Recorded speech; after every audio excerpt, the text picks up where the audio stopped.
Today we're going to be talking about some common fat loss myths, so let's get into it. Now, one of the most common questions I get asked, especially on my Snapchat, is, hey Conan, I love the content, but how do I get rid of the body fat around my face? Or how do I get rid of the body fat around my thighs, or around my stomach, or around my arms? And basically this whole spot reduction thing is a huge myth. You can't just pick one specific body part to lose body fat on and just neglect all the other things. The first thing that will come to mind to a lot of people is, hey, I want to lose body fat around my stomach, so I'm going to do like endless sit-ups, or I'm going to do endless crunches. And that is one of, if not the biggest myths in the fitness industry. If you want to lose body fat anywhere, the main thing you have to focus on is being in a calorie deficit, which simply means eating less than you burn on a day-to-day basis consistently, so that over time you will lose body fat around that specific body part. Now, one thing you guys may notice as you kind of go about this is that some body parts are a bit more stubborn than others. You may notice the body fat around your arms and around your face you may get rid of faster, whereas other body parts may take a bit longer to get rid of. About 2 years ago, I did my first ever bodybuilding show, so I basically got the most shredded I have ever been, like single-digit body fat percentage. I felt miserable at the time, but it was a great experience. But one of the things I noticed for myself is that genetically, I tend to hold most of like my body fat around my cheeks. I've always had a baby face. I've always had chubby cheeks ever since a young age growing up. Unfortunately, it's still kind of stuck with me. So every time I'm bulking, that is literally one of the first things where I store most of my body fat, which I can't do anything about. I mean, I can do all the mewing or jaw exercises, which could potentially help, but for the most part, that's just genetically the way I was born, and I can't necessarily control that. And so again, if there's certain body parts that you think are more fatty than others, that's just a genetic thing, and you can't really do much about it. Obviously, building more muscle around that body part will make it look a lot better for sure, but when it comes to just like the body fat surrounding that single body part, you cannot spot reduce, unfortunately. Now, the second myth is that low carb diets are superior, basically meaning that carbs are the devil. Stay away from bread, stay away from pasta, stay away from rice, stay away from everything that is carb related, because carbs are just the devil. And that is another huge myth. Basically, what it comes down to is calories in versus calories out. And ultimately, on paper, it doesn't really matter where you get those calories from. If you're eating less calories than you burn on a day-to-day basis, you will lose weight, right? It could be on a low carb diet, it could be on a low fat diet, whatever diet you choose to follow, you will lose weight as long as you're in a calorie deficit. So the main thing here to worry about is not the macronutrients, but the calories. Of course, macronutrients are absolutely crucial, but ultimately what it comes down to is calories in versus calories out. So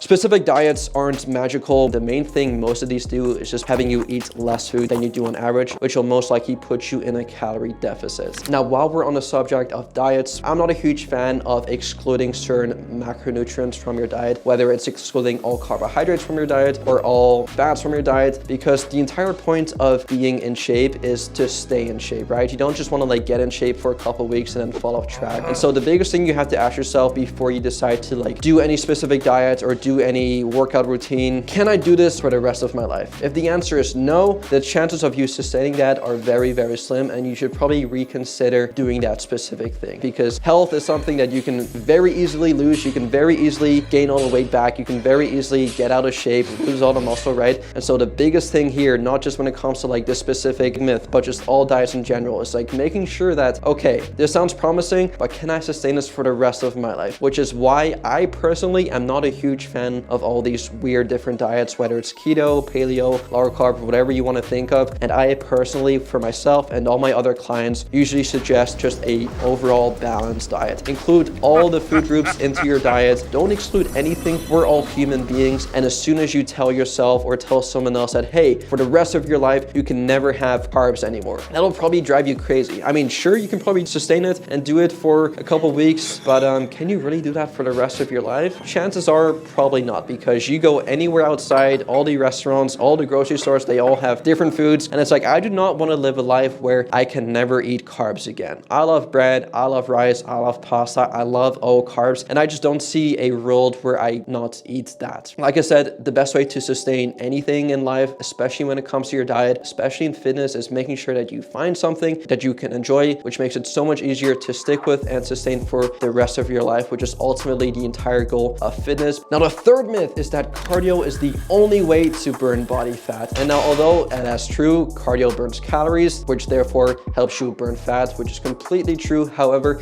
it is not the only only way. Resistance training is also super important for building muscle mass, which can increase your metabolic rate and help you burn more calories throughout the day. So definitely cardio is great, but do not neglect your weight training, because the more muscle mass you have, the more calories you will burn on a day-to-day basis. Now, the fourth thing, and this one may be a bit controversial to some of you guys, but supplements are not the end-all be-all when it comes to you achieving your fitness goals. And I'll take it from me personally, I am sponsored by a supplement company. I love their stuff. I take their stuff every single day, but I know myself that if I would never have a supplement ever in my life, it would not change a whole lot when it comes to like my overall health. Some supplements do help, especially if you're deficient in certain vitamins or minerals, but they're not the end-all be-all. You got to remember that the name supplement is literally called a supplement because it is there to supplement your diet and not take over your diet. So the main thing you guys should focus on is prioritizing your actual diet. It should hopefully, most likely for most of you guys, come from whole natural foods, whether it's fruits, vegetables, lean sources of meat, healthy fats, healthy carbs, you name it. And then once you figure out that you're deficient in something, that is a great time to look into some supplements that can hopefully supplement in you actually hitting your vitamin or mineral goals. Say for example, you hate eating greens, you don't like eating greens. A great way to compensate for that is by having a greens powder. Now, is it ideal? Absolutely not. You would be so much better off by actually having spinach, kale, other green vegetables, right? But if you truly cannot or don't have access to greens or don't like eating greens or just simply don't want to eat greens, then of course the second best thing to that is by supplementing in a greens powder. Same thing goes with protein. If you have a hard time hitting your protein goals from actual sources of protein, whether it's chicken breast, pork, beef, eggs, then that's a great time to supplement in a protein powder, because simply most protein powders, depending on which one you take, just comes from a cow, right? So whey protein is obviously a dairy product. It comes from a cow. So there's nothing like weird about it. And it just helps you hit your protein goal. Is it ideal? Absolutely not. You should be aiming to get most of your protein from like actual food. But again, if you're just lacking on protein or you don't have access to any protein while you're traveling or whatever it may be, then supplementing in a protein powder is absolutely awesome. And of course, certain supplements can also give you more energy, like pre-workout, for example. However, a main ingredient in pre-workout is obviously the caffeine, and you can get caffeine from a number of different sources, such as coffee and tea. So definitely there's nothing magical about it. A lot of fat burners have caffeine as well, which a lot of people don't know. And for those of you who do not know, caffeine is actually an appetite suppressant, basically meaning that you don't feel as hungry